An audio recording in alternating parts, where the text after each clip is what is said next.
और लाखों लाख भक्त आज उम्मीद कर रहे थे कि ये जो गुनाहगार है, असली गुनाहगार है, चंपत राय, ट्रस्ट का जनरल सेक्रेटरी, इस पर आज सख्त कार्रवाई होगी। लेकिन हुआ वही हुआ जो इन दोनों ने तय कर लिया था कुछ दिन पहले, मोदी और भागवत ने जो डील की थी, वही डील आज सामने दिखी। लेकिन हुआ वही जो मोदी और मोहन भागवत ने पहले से ही तय कर दिया था। यानी आज ट्रस्ट की बैठक हुई, मंदिर ट्रस्ट की बैठक हुई, और सारे ट्रस्टियों ने ये जो गुनाहगार माने जा रहे थे चंपत राय, इनको एक तरह से क्लीन चिट दे दी। यानी जो इल्जाम इन पर लग रहे थे, जो तोहमतें लग रही थी, जिसके सबूत आ रहे थे, वो सब दरकिनार करके इनका इस्तीफा मंजूर कर लिया और ट्रस्ट से बरी कर दिया। एक तरह से आप कहेंगे क्लीन चिट। और क्लीन चिट की मैं बात इसलिए कह रहा हूं क्योंकि किसी ने भी ट्रस्ट में किसी भी संत ने या ट्रस्टी ने, आरएसएस या वीएचपी के नेता ने, सरकार के नुमाइंदे ने, किसी ने भी ये नहीं कहा कि चंपत साहब की जांच होनी चाहिए। सबने कहा कि साहब थोड़ी सी भूल हो गई उनसे, वरना तो आदमी बड़े ईमानदार हैं, चरित्रवान हैं, उनका तो हम बड़ा सत्कार करते हैं। सोचिए चंपत राय को लेकर क्या राय है। और चंपत राय के साथ ही साथ इनके जो एक और चेले थे डॉक्टर अनिल मिश्रा, इन पर भी गंभीर आरोप लगे थे चंदा चोरी के, कि इनकी नाक के नीचे सारा खेल हो रहा था। राय के साथ मिश्रा जी को भी क्लीन चिट दे दी गई, इनका भी इस्तीफा मंजूर कर लिया और बाय बाय कर दिया। कोई एक्शन नहीं, कोई कार्रवाई नहीं। आप कह सकते हैं कि इस करोड़ों अरबों रुपए की चंदा चोरी में छोटे छोटे चोर पकड़े गए और जो डकैत थे वो रिहा कर दिए गए। अब दोस्तों, बड़ी खबर पर आने से पहले मैं आपको याद दिलाना चाहता हूं कि 1 जुलाई को, कुछ दिन पहले, मैंने एक एक्सक्लूसिव वीडियो में आपको बताया था कि मोदी और मोहन भागवत में डील हो गई है, और ये डील चंपत राय को लेके हुई कि चंपत राय पर कोई एक्शन नहीं होगा, वो गिरफ्तार नहीं किए जाएंगे, वो जेल नहीं भेजे जाएंगे, उनका बस इस्तीफा ले लिया जाएगा और किनारे कर दिए जाएंगे। और बदले में मिस्टर मोदी जो चाहते हैं कि इस ट्रस्ट को एक सीईओ ऑपरेट करे, एक सीईओ ऑपरेट करे, और ये जो सीईओ, ये कोई ब्यूरोक्रेट हो, मोदी जी का गुजरात लॉबी का पसंदीदा अफसर हो।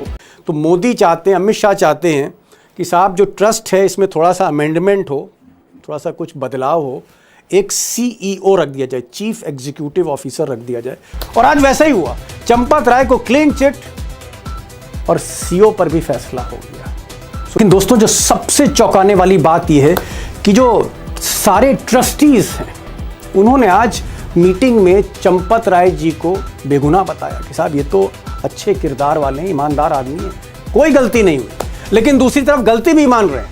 गलती ये मान रहे हैं कि साहब मंदिर के मैनेजमेंट में, मंदिर के ऑपरेशन में गलतियां ही गलतियां हुई। यानी जिस तरह से डोनेशन, चंदा और कैश कलेक्ट हो रहा था, काउंट हो रहा था, उसकी गिनती हो रही थी, काउंटिंग हो रही थी, और उसको डिपॉजिट किया जा रहा था, बैंक में डिपॉजिट किया जा रहा था, इसमें बहुत से लूप होल थे। मैं नहीं कह रहा हूं, ट्रस्टी कह रहे हैं। सुनिए साहब, कृष्ण मोहन जी को सुनिए। अब मोहन जी आज ही नए कार्यकारी महासचिव बनाए गए, यानी चंपत राय की जगह अब कुछ दिनों के लिए ये साहब काम संभालेंगे। सुन लीजिए क्या कह रहे हैं काउंटिंग के बारे में, डिपॉजिट के बारे में, मैनेजमेंट के बारे में, ऑपरेशन के बारे में। कहीं ना कहीं प्रबंधन और संचालन में कुछ कमियां रह गई थी, जिसका फायदा लोगों ने उठाया। तो मेरा ये पहला प्रयत्न होगा कि वो जितनी त्रुटियां, कहीं जहां कहीं भी लूप होल्स हैं, कहीं भी कहीं छूटा हुआ है, उसको सबसे पहले बंद करना, इस प्रकार की पुनरावृत्ति न हो भविष्य में, इसका मैं पूरा प्रयत्न करूंगा। अब जरा कुछ आंकड़े भी जान लीजिए, भी बड़े चौंकाने वाले हैं कि कितना चंदा आया, कहां से आया, चंदे की कुल कितनी रकम थी और कितना खर्चा हुआ। अब ट्रस्ट का कहना है कि साहब अभी तक मंदिर के पूरे कंस्ट्रक्शन में और कैंपेन में 3,264 करोड़ रुपया उन्होंने रिसीव किया चंदे के तौर पे, डोनेशन के तौर पे। और इसमें कंस्ट्रक्शन वगैरह में जो खर्चा हुआ अब तक 2,370 करोड़ का खर्चा हुआ। इसी तरह से जो चंदा आ रहा है, यानी जो श्रद्धालु आ रहे हैं, भक्त आ रहे हैं, दान पेटी में दान कर रहे हैं, कैश है, नोट है, जेवर है, कहीं कहीं चांदी की ईंटें हैं, इसका जो रिकॉर्ड है मार्च 31 2026 तक, ये कहता है कि साहब टोटल जो श्रद्धालुओं ने दिया इधर इस पीरियड में, जब से मंदिर का उद्घाटन हुआ और अब तक 582 करोड़ रुपए हमने रिसीव किए, 582 हमने रिसीव किए, जिसमें से 391 तकरीबन 400 करोड़ रुपया खर्चा भी हो गया तमाम ऑपरेशनल एक्सपेंसेस में, और बाकी जो पैसा है, जो बाकी के जो चंदा है, डोनेशन है, फंड्स हैं, वो सब स्टेट बैंक में जमा है। सवाल इस बात का है कि इसकी फोरेंसिक जांच कौन करेगा? एसआईटी में तो इसका जिक्र नहीं। अब सवाल सबसे बड़ा ये है कि जो चंदा चोरी हुआ उसका हिसाब का है, उसका जो फॉरेंसिक ऑडिट है वो ऑडिट कौन करेगा, और उसमें ट्रांसपेरेंसी कौन लाएगा, पारदर्शिता कौन लाएगा, दूध का दूध पानी का पानी कौन करेगा जनता के आगे? इस पर अभी ट्रस्ट खुलकर नहीं बोल रहा। और दोस्तों, जो सबसे बड़ा सवाल है कि आगे क्या होने जा रहा है अयोध्या में, क्या अब मोदी जी और गुजरात लॉबी ही मंदिर का सारा ऑपरेशन वही संभालेंगे? और ये जो आरएसएस नेता हैं, चाहे वो गोपाल राव हों, जिनका आज कुछ अता पता नहीं था, आरएसएस नेता गोपाल राव, चंपत राय या फिर अनिल मिश्रा, कि इनको फाइनल क्लीन चिट मिल गई है। जो 22 तारीख को एसआईटी की रिपोर्ट आ रही, उसमें भी इनका कोई जिक्र नहीं होगा। जो अगली बैठक होगी ट्रस्ट की, उसमें भी इनका कोई जिक्र नहीं होगा। इनको आज बरी कर दिया गया है। और सबसे बड़ी बात, योगी साहब क्यों परेशान है? योगी आदित्यनाथ क्यों परेशान है? भाई, अगर मोदी ने चंपत राय को बचा लिया या मोहन भागवत ने बचा लिया, तो योगी कौन सा मसला तय करने जा रहे थे चंपत राय से?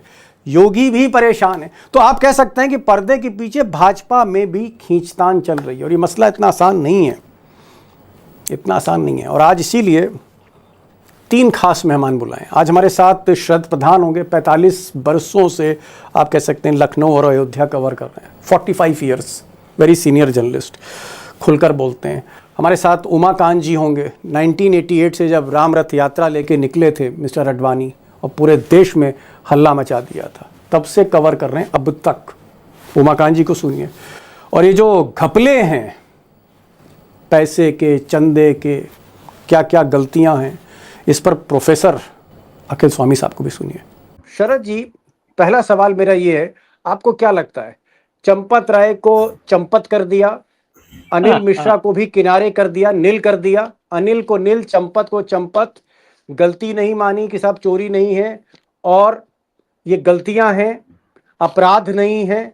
आपको क्या लगता है कि अब ये जो छोटी मछलियां हैं इन्हीं पर केस खड़ा होगा?